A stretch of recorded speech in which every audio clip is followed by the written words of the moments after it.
O diba guys, hindi mo kailangan laging magba-black dye sa buhok mo dahil meron na ngayon mga alternative na mga dark brown na mas maganda at natural looking at hindi mukhang wig. Hello!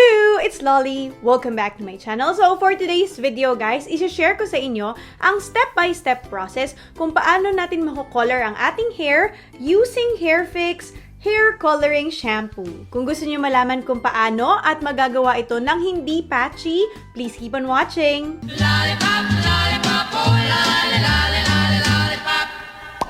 Boom, boom. Alright guys, so before we jump into the video, don't forget to hit the subscribe button down below. I-click mo na rin yung bell button beside it so you'll get notified whenever I upload a new video. Meron dalawang variants ng hair coloring shampoo ang Hairfix.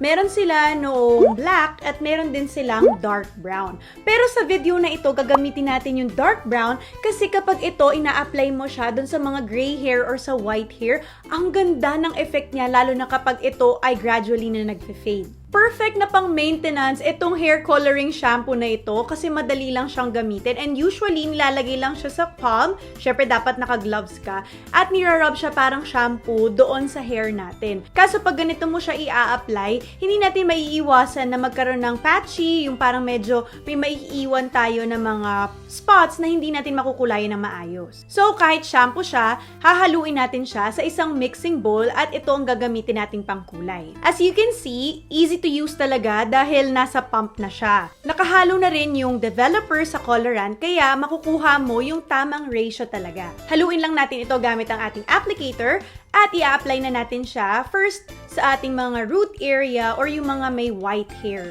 Then, work your way down. Iba yung consistency nito, bumubula siya talaga kasi nga shampoo.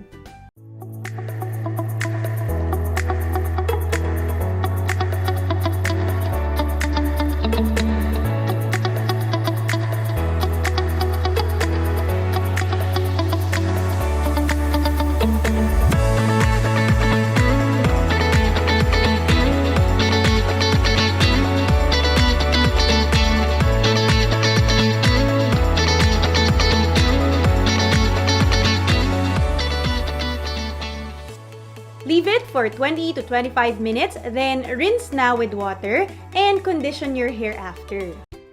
Makikita mo talagang makapit siya and long-lasting. And guys, ganito yung itsura niya kapag medyo nag-fade na siya dahil syempre pag nag-shampoo tayo, nabubura ng konti yung hair color.